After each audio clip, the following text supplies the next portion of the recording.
Welcome to Wrap Around the World, where we explore the incredible journey of wraparound from its origins to its global impact. Join us as we delve into personal and community stories, meeting powerful individuals, families, and communities who have been transformed by this powerful approach. So let's get back into it. We're back again, actually same day, but we don't have to tell them. And we're going to pick up kind of where we were at. So I'm intrigued to think about, so we talked about kind of like the staff and how, I imagine, have you seen Pandora, the movie Pandora? No. Okay, you should watch it. Oh. There's like a mother tree that connects to everyone, and like you literally connect and you Yes. heal, but she feels everything, and she's connected to the trees, and I think her name is Ewa, if I remember correctly. They call her Mother Ewa. I'm going to watch it. It's powerful. Anyways, so I'm thinking, so as staff and people, leaders, coaches, how you show up in this, whatever you're doing, whether wraparound or just as a person in this world, your vibration matters. Yes. And so I'm thinking about like meeting setup, places, how you show up. I'm also thinking about kiddos and youth and families because I hear it often that like engagement is a barrier, right? Like they're not coming to meetings, they're not showing up, not returning calls. And to my mind, I'm like, I never had anybody miss. Like, never. But they would be there early. I'd have candy in my bag, kind of thing. And Right. like, but that relational man. Anyway, so in all of this, I'm thinking about, you know, what's going on for a person in that early engagement and how we could literally wire up, not inappropriately, but like, be that vibration and connect with people. I don't know that that's a question. It's more just of a reflection to kind of launch us. Yeah. But I guess if I do have a question, it's like how going into it, like I know what I need to do, but how do I set up an environment at a team meeting or in a place that really kind of creates that safety, that opportunity for that nervous system to set back and relax. And if you have any reflections, I'd love to know. Well, it is about, first thing is understanding that if somebody is not engaging, we want to be really biologically respectful and not ever label them as resistant or non-compliant. Drop mic. Right. It's just not accurate. It's just disrespectful. They're not safe, right? Their nervous system is in a state of protection, which is what they have really been wired to be in most of their life, navigating a narrative of complex trauma, fear, worry, anxiety. That's a state of avoid, protection. And of course, what comes out of a nervous system that's wired for protection? I got to keep myself safe. Protective outputs. This is a system. This is a mind body brain network system. In any system, it's a complex adaptive system. Any complex adaptive system, anytime there's an input, something new emerges, right? Change. And then there's a response to that.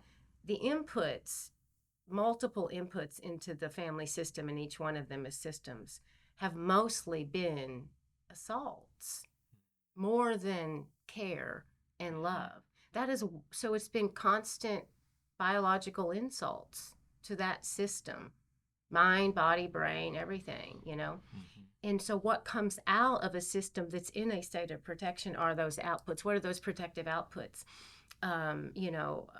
Hitting, punching, yelling, screaming, using, can't sleep at night, dissociation, chronic illnesses, right? We see that with the ACE scores, autoimmune diseases, denial, whatever and that means like now I'm in this protective state, right?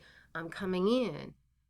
The nervous system is neurocepting, the perception of the nervous system, that's a Stephen Porges term, is neurocepting cues of safety and danger, safety and danger, safety and danger. Well, you're already in a state of protection that chances are, based on my story, that this is not going to be, I'm not going to get cues of safety here. Right. And especially if I'm labeled as resistant, non-compliant, combative. Sorry, keep going, yes. No, absolutely, especially if I'm labeled that way. So what I need is really the nervous system that's not in the state that I'm in, so that I can absorb that. it can get loaned to me because we're deeply interconnected, and we know that we will resonate with that frequency, and it literally is a frequency. We do have an electromagnetic field that's measured at least 6 feet around us. It's called the human biofield, electromagnetic field. You can go to the National Institutes of Health and learn about it. It's scientifically validated. And what is embedded is a frequency in that field around us. And that frequency, so it is vibes. That's not mumbo jumbo. And that's not like metaphor. Picking up good vibrations. It really is real. real. That's what, if a scientist could never see you, Jay, and just they use an instrument, a magnetometer, and they use it to take out the frequency of your field with never knowing anything about you, never seeing you. And within 75% accuracy, could tell you exactly the emotion that you're having. Because what the vibration that's embedded in that electromagnetic field comes from thoughts and emotions. If you're disgusted by the family that you're working with, there's no way to hide it. There's no way it will be in your field. Even if you're following the transactions, I'm checking the boxes off, I'm doing what I'm supposed to told I was supposed to do. It doesn't matter. The vibrational frequency will be in misalignment. You'll create dissonance with the family, and they're not going to feel safe with you. You know what I mean? Yeah. And then that's only part of the story. There's much more going on between us. So what's really important is for the worker to know how to find intrapersonal safety. You got to be safe on the inside, because you've got to loan that safety, right? And otherwise, your vagus nerve that powers the parasympathetic branch of the autonomic nervous system, that's the social engagement system, the mammalian caregiving part of our nervous system below the neck. It's not, the activity is going to be low. And that's really, that vagus nerve is, not only does it connect everything up, but it actually is a big part of us connecting, keeping your inflammation low, making sure your prefrontal cortex is staying online so you can engage. So this is a really advanced suit. Yeah. You just need to know a little bit about how to use it. Yeah. And so I'm just really passionate, and it's empowering too. I'm really passionate about helping people access that power. Yeah. Because we have that power and ability. We have really advanced capacities as humans for perceptual abilities, for learning, that we haven't really tapped into. We haven't been told that we have these capacities, and for connecting at really deep levels to move transformation forward and to help people heal. We just need to hold that healing space for people. And we're not, like I said, we're not going to be perfect with it. We're going to get off track. We're going to have our days. We're going to have our moments. But increasing our self-awareness and knowing, even a body scan, doing a body scan before you go in. Yeah. Right? Real concrete. That would be something basic. And then even just 60 seconds of breath work. I think the most advanced technology that we can get our hands on is our breath. And there's so many different ways to breathe. And we're breathing all the time. So it's no extra time. Yeah. You just breathe consciously instead of non-consciously. That's the only difference.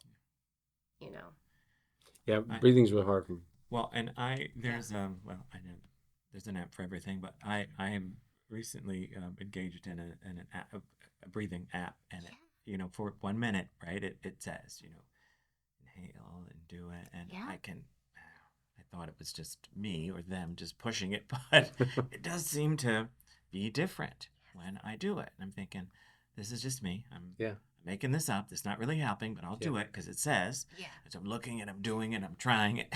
Yeah. But it does. But now I see maybe it really is. Maybe it's really a difference. It is. When I'm about to take a call from Jared, I'm changing and doing my. Wait a minute. Here's your chill pill. That's just for you. Oh, that's a serious chill pill. But no, I mean, it really, it mindfully just helping me say, listen, take a minute, and it's literally 1 minute, and the watch, it kind of, and whether they're from increase.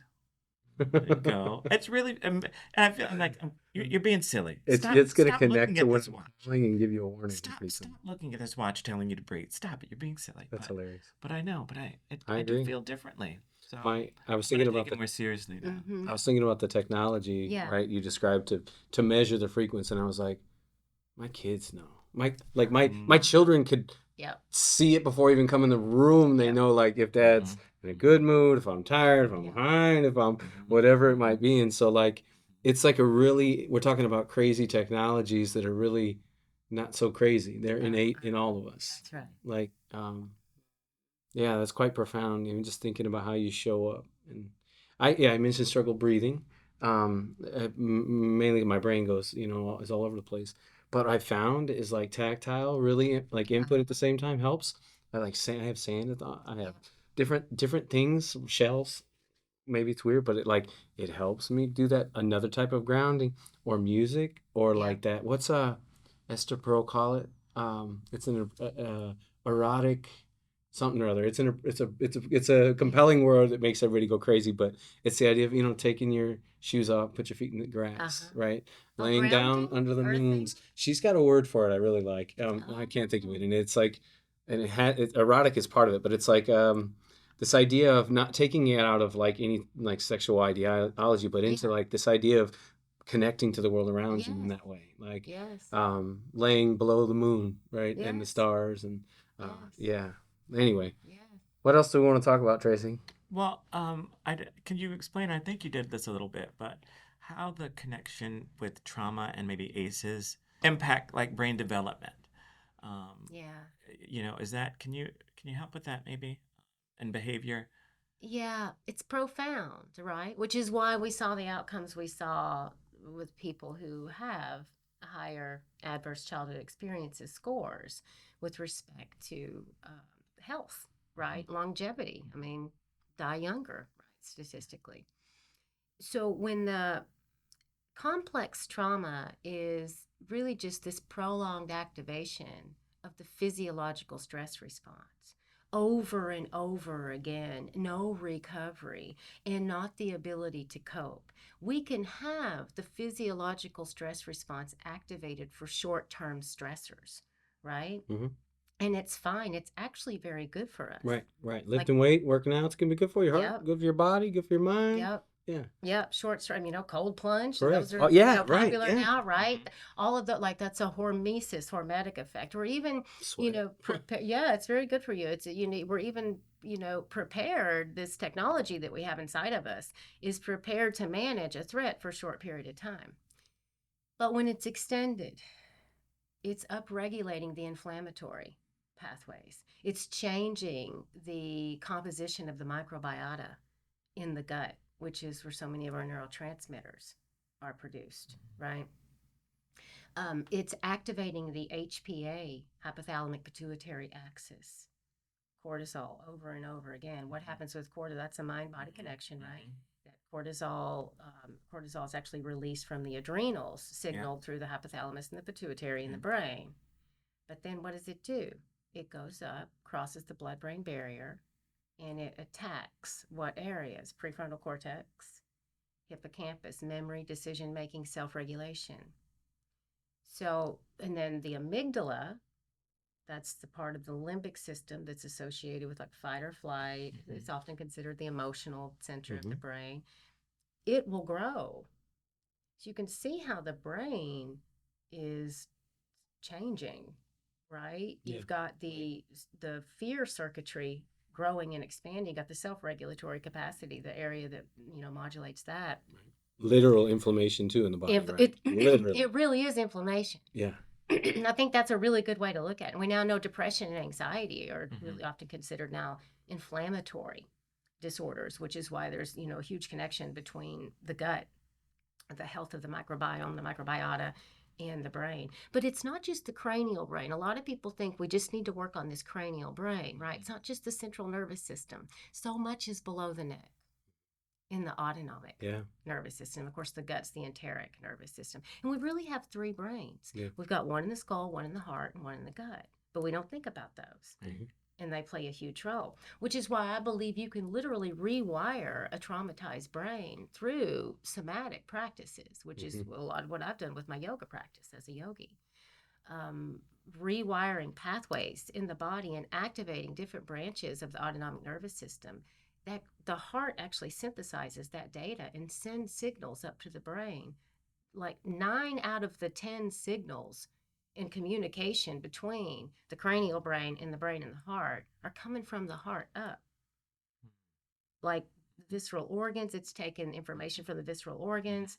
Most of the information is from here down to the brain. And then so the brain's getting status updates constantly. How are things? What's going on in our world, right?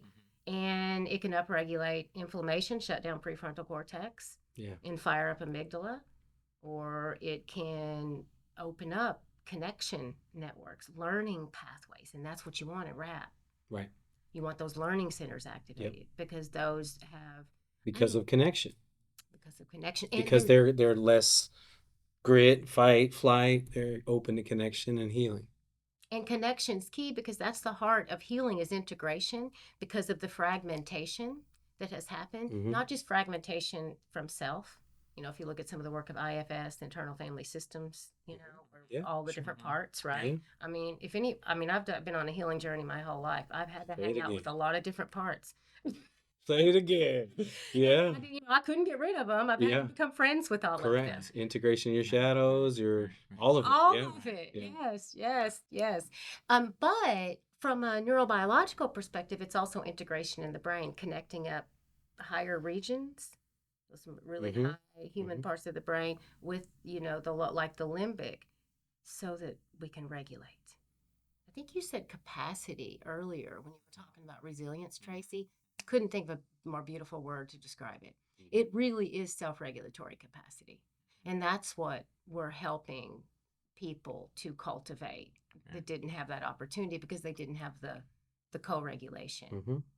Mhm. in those earlier years or throughout lifespan, or there was multiple betrayals Or the world haven't. or the work, right.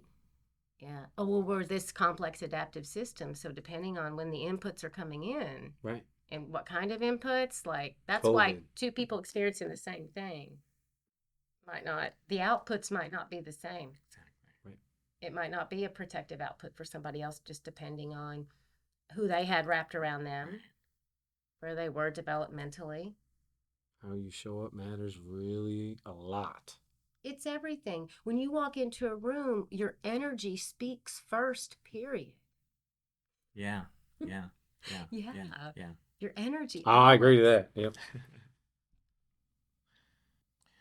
Well, if you could just give us maybe one key takeaway about the importance of neuroscience and wraparound supports, Man. what do you think that would be? And while you're talking about that, maybe just kind of like what else, if there's anything else you just want to share with us, just off the cuff too. You know, I think people that work in this field doing their own journey of healing and work, because it has drawn a lot of us to this work. We have navigated a trauma narrative, and that's why we come into this. Mm-hmm. But that's powerful training. That's really powerful education. When you've experienced suffering and pain, and that draws you to want to lift others up, you've got like a superpower there, because I don't believe there's anybody that's damaged, or I don't believe in that, or can't heal or can't repair. I actually believe really quite the opposite, that when we have experienced adversity and challenges and pain and suffering, that because of that experience, if we can alchemize that into purpose, which a lot of that's what we see in rap, right? Right. Yeah. Yeah. Yeah, I'm and thinking about impacted parent Absolutely. partners, yeah, youth, yeah. lived experience. Yeah. Which is why I've loved working with parent partners and youth partners, and created a youth partner program at the Family Involvement Center in Phoenix when I worked there. Did you? Yeah. Oh, because that's actually a question I had, and I can't believe I forgot it. Is like, a lot of people are scared and consider it a vulnerability or a liability to partner authentically with those that have, and I'll say this in quotes, done harm. And I'm referring to, like when people don't want to bring in impacted parents, right? Or parents who have been in the system, maybe gone through some things, Yeah. been over policed, right, etc. I don't know, but people, when we try to bring them in, people say they're a liability. But what I'm hearing you say is that they're, because of their journey, they may have some resilience that others may not if we allow it. So in my head, I don't know if I'm trying to get you on my cause and get it on paper, or but Yeah. I'm thinking about this, like, because we hear it a lot. Like they'll say, like, I don't want to bring that parent in because they're a liability, and you're like, what do you mean they're a liability? Um, you I can show you the research where you're just as much a liability on this family as they might be, but I'm hearing this, the journey makes you stronger. I'm hearing that ACE does predict, a lot of Yeah. epidemiology on the future, but I'm also hearing that right relationships, Yeah. and if you can make it through kind of the journey in a good way, you may have a healing that other people can't give you. Yeah. And you may be less of a liability and more of a medicine. More of a medicine. The paradigm shift needs to be from liability to they are medicine, because they facilitate a connection and a sense of what's called relatedness that is not there. So when a family comes in, it's in group, out group. Mm-hmm. You're in that group, I'm Right. over here. You don't know what it's like to be me. Now think about our ancestors in the 21st century running around on the savannah. When and that's why our brains will assess somebody in a fifth of a second, Sure. in 200 milliseconds. Yeah. Right? Yeah. Because we need to know, you part of my tribe, my clan? Are Yeah. you with me? Wearing the same loincloth, you're not eating the same berries as I am, right? But we do the same thing now in this modern world, right? So families know that you have no idea what it's like, right? This is right, their nervous system. So, and they sense. So if you see a family that has turned pain into purpose and is giving back as a liability, then how do you see a family who's in pain, hurting, wanting to get on a journey of healing? Mm-hmm. Okay. All right. Okay. Right? I hear you. I hear right. you. And so a family support partner, a parent partner, they do many things other than this, but they bridge that connectedness from in-group, out-group bias to we're in the in-group together. They're the bridge between, because there's a sense of you're like me, you're similar to me in some way, right? And that creates in-group. Yeah. And if you don't have in-group, if you've got in-group, out-group, you will have no healing. There's no work. It will not, the There's no connection. And from a biological perspective, the pathways and circuits in the nervous system that are required for healing will not be upregulated. Right. They won't be activated. There's circuitry that's required for that healing work to be done. And we know from in-group, out-group work that the empathy circuitry is not accessible if somebody's in your out group. You will dehumanize them. You won't see them as Do human more harm. unless you see them as like you in some way, which is why connection's more important than anything. And it's a biological imperative. It is tied to our survival. If that is not there, there will be upregulation of that same stress response that they've been swimming in. They don't need to jump from a cortisol bath to another cortisol bath. Yeah. Yeah. You know? Yeah, I'm following. I'm seeing like a cartoon character jumping back, and I'm like, oh yeah, oh wow, yeah. Yeah, I mean, it's just scientifically validated that there are pathways and parts of the nervous system that do need to be accessed for that work. They're not the primal survival physiology. That's not what we rely on for healing and transformation and growth and resiliency to take place. Right? Yeah. I'm thinking about it like from the agencies and the programs and the counties and administrators all the way down to how many people are really in line with like that connection today, because they all play a part. Yeah. Right. Because we're all, versus operating, trying to be a person in that system versus, and a system that's not so open to, Yeah. like, we're all connecting. We're all from the person at the front desk to the person that answers the phone to the person that you meet with on Thursday. We're all responsible for that connection and vibration, even a little Exactly. piece. It should, everybody just is a compassionate warrior in this. Yeah.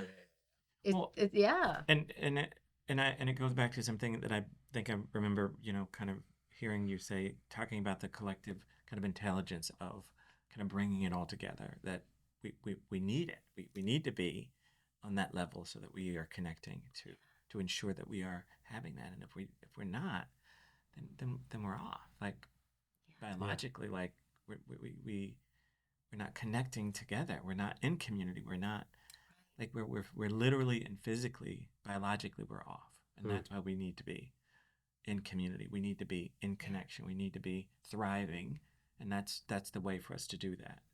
Right. And our It's IQ imperative. drops Right. when that happens. We lose points. Yeah. Not a time to lose points. There's big problem solving going on in wraparound. It requires, You got to be on point. yeah, you got to be creative. You got to be innovative, right? That's a big piece of it. I feel like we should have scheduled even more time. Yeah. But gosh, so is there anything you want to plug? Anything you want to talk about your future work? Where can they find you if anybody wants to learn more? Or... Yeah. Um, well, I mean, I love connecting with people. So I'm on LinkedIn, obviously. I just joined Instagram last year, Science of Self Mastery. That's my Okay. Instagram channel. I'm on Facebook as well. And I post a teaching there. I try to post some type of a teaching where I blend together ancient wisdom with modern science. I try to do daily. So I really do try to value add free content, They're just short little, Yeah. teachings, right? Ancientscience.net is my website. I do have my programs are going to be coming out in a digital form, my teaching. So I am creating an online learning academy. So folks that are interested, because they've all been people bring me in and I teach, Right. but I want to have bigger impact and I want people to have access to it. So I'm going to be creating that soon. So I'm excited Awesome. Let's about go. that. Sounds Yeah. amazing. Yeah. Let's go. Absolutely. I have kind of an ironic Yeah. just reflection. So my mentor's name, her name was Sharon Morris in Velasco. She was a wraparound person in Southern California.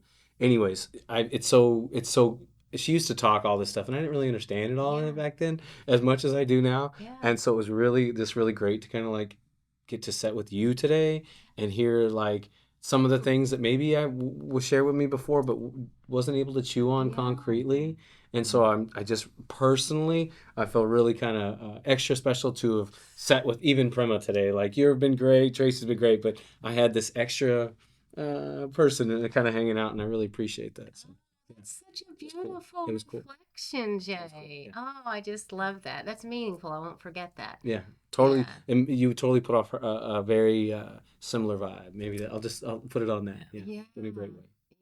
Well, sometimes we meet our brothers and sisters, and it's just, we feel like we've known each other for a long time. Yeah, real talk. We're all on this journey together. But you sure are understanding that information now at a very different level. So that shows you have consciously elevated. Thank you. Mm. Yeah. Yeah. Yeah. Oh, or I'm Expanded. crazy. No, They the verdict's out, right? yeah. We do still have to live with him, so Yes. Just calm please, down a yes, little please, bit. please help me out here a bit. Don't make it too big. They don't want to make my head too big. Yeah. Well, this has just been really amazing, and the information is just, something that I honestly, to me, has just been kind of next level. Really, just understanding it, and I appreciate that you've been able to share that with us. And I think it's just going to continue to help us all kind of elevate this understanding and really useful. Yeah. I think for I me, agree. having a real understanding of how it works and how it can help kind of keep us both just kind of connected and into the work that we do. I think concretely, right? But just even personally, how it's going to help. So thank you so much for being here today and sharing that information with us. And can't wait to see all the amazing things you're going to continue to do for the body of knowledge of work that you're doing. So Thank you, thank you, thank you. Yeah, I'm super grateful and honored, and it warms my heart to be here with you. And you guys are doing this incredible work and getting the word out and expanding this like amazing philosophy and science and art of wraparound and ancient practice. And you're doing it in such a cool way. So that's creative of you to respond to the times people listen to podcasts. I do. So let's get one going. Wrap around the Wrap around world. the world. All That's right, all exactly right, all right. right. So thank you for the invitation. I'm honored. Yeah, we'll Okay. hopefully have you back. It's just I'm gonna be reflecting for a hot minute. Mm-hmm. Guaranteed. Guaranteed. Like I'm thinking over here, like, yeah. man, what relationships, what vibrations am I putting off in? And because people always say, like, like there's a, and that's like a. Yeah. Anyway, thank you so much. Well, you have some good vibes, both of you Oh, do. thank you. Let's go. Thank you, Yeah. Lauren. Thank you. Yeah, it's really nice.